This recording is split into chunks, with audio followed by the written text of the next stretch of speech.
එක පාරක් හැදුවත් ආයෙත් හදන්න හිතෙන විදිහේ නාසිකුරාන් එකක් හදන විදිහ බලමුද? මේ නාසිකුරාන් එක හදන්න ප්‍රධාන වශයෙන් අවශ්‍ය වන ද්‍රව්‍ය අපි බලමු. කොටු හැඩයට කපාගත් ලොකු කැරට් ගෙඩියක්, කපාගත් ලීස් මෙතෙන්දී ඔයාලට ලුණු කොළ වුණත් ගන්න පුළුවන්. කොටු හැඩයට කපාගත්ත ලොකු බීලුණු ගෙඩියක්, තලාගත්ත ඉගුරු සුදුලුණු මෙතෙන්දී මම සම්පූර්ණ සුදුලුණු ගෙඩියකුයි ලොකු ඉගුරු කෑල්ලකුයි එකතු කරගෙන තියෙනවා. ඒ වගේම කෝනිස්සෝ ඔයාලට කැමති නම් මෙතෙන්දී අමු ඉස්සෝ උනත් එකතු කරගන්න පුළුවන්.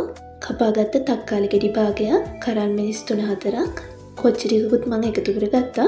ඔයාලා ටිකක් සැරට කන්න අකමැති කෙනෙක් නම් අමු මිරිස් කල්ලක් එකතු කරගන්න.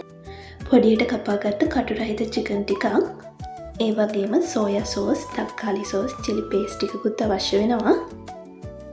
සෝදලා පිරිසිදු කරගත්ත බාස්මති හාල් ග්‍රෑම් 500ක් මම මෙතන අරන් තියෙනවා. මුලින්ම මං හාල් එකට උණු වතුර ටිකක් එකතු කරගෙන ඒකට රම්පි කෑලි දෙක තුනක්, ලුණු, තෙල් ටිකක් එකතු කරගෙන බත් එක හොදට උයා ගන්නවා. බත් එක පෙරි කරගන්න නැතුව ගානට උයා ගන්න ඕනි. ඊළඟට තාච්චියකට තෙල් ටිකක් එකතු කරගෙන තෙල් ටික රත් වීගෙන එද්දී අපි කපාගත්ත බීලුණු ගෙඩිය එකතු කරගන්නවා. ඊළඟට තලාගත්ත ඉගුරු සුදුලුණු වලින් භාගයක් එකතු කරගන්නවා. මේ ටික ටිකක් ටෙම්පරාදු වුණාට පස්සේ අපි කරල් මිරිස්, කෝනිස්සු ටිකත් එකතු කරගෙන තෙලේ හොදට ටෙම්පරාදු කරගන්නවා. ඒකටම අපි කපාගත්ත තක්කාලි ගෙඩියත්, කොච්චි ටිකත් එකතු කරගෙන මේක රම්මන් පාට වෙනතුරු තෙලේ හොදට ටෙම්පරාදු කරගන්න ඕනි. ඊට පස්සේ අපි මේක බ්ලෙන්ඩර් ජායකට දාලා නිමුණට පස්සේ හොදට බ්ලෙන්ඩ් කරගන්නවා හොද පේස්ට් එකක් එන විදිහට. ඊළඟට චිකන් එකට සෝයා සෝස් තේ හැදි එකක්, තලාගත්ත ඉගුරු සුදුලුණු වල අනිත් කොටසත් එකතු කරගන්නවා. ඒකටම රසායනෝ ලුණු, ගම්බිරිස් කුඩු ටිකක්, කහ කුඩු ටිකක් එකතු කරගෙන විනාඩි 10ක් විතර මැරිනේට් වෙන්න තියාගන්න ඕනි. ඊළඟට සෝයා සෝස් මේස හැදි 5ක් විතර භාජනයකට දාගෙන ඒකටම චිලි පේස්ට් මේස හැදි 3ක්, තක්කාලි සෝස් මේස හැදි 3කුත් එකතු කරගන්නවා.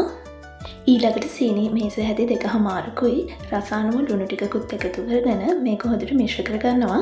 දැන් අපි බලමු රයිස් එක හදාගන්න විදිහ. මම ලොකු තාච්චියකට තෙල් ටිකක් එකතු කරගෙන අපි මැරිනේට් වෙන්න තිබ්බ චිකන් ටික එකතු කරගෙන ඒක හොදට රන්වන් පාට වෙනතුරු තෙලේ හොදට ටෙම්පරාදු කරගන්නවා. ඊළඟට අපි කලින් බ්ලෙන්ඩ් කරගත්ත පේස්ට් එක මේකට එකතු කරගන්නවා. ඊළඟට අපි කැරට් ටිකත් එකතු කරගෙන හොදට මිශ්‍ර කරගන්න ඕනි. මේ වෙලාවේ අපි බත් ටිකත් එකතු කරගෙන අපි කලින් හදාගත්ත සෝස් පේස්ට් එකත් මෙතනදී එකතු කරගන්නවා. දැන් මේ සියල්ල හොදට මිශ්‍ර කරගන්න ඕනි. ඊළඟට අපි කපාගත්ත ලීක්ස් ටිකත් එකතු කරගෙන හොදට මිශ්‍ර කරගන්නවා. මේ වෙලාවේ රස බලලා ලුණු මදි නම් ලුණු ටිකක් එකතු කරගන්න. විනාඩි 10ක් විතර මේක හොදට ෆ්‍රයි කරගන්න. ඉතින් ඔයාලත් මේ විදිහට නාසිකුරාන් එකක් හදලා බලලා කමෙන්ට් එකක් දාන්න. ගිහින් එන්න සුබ දවසක්.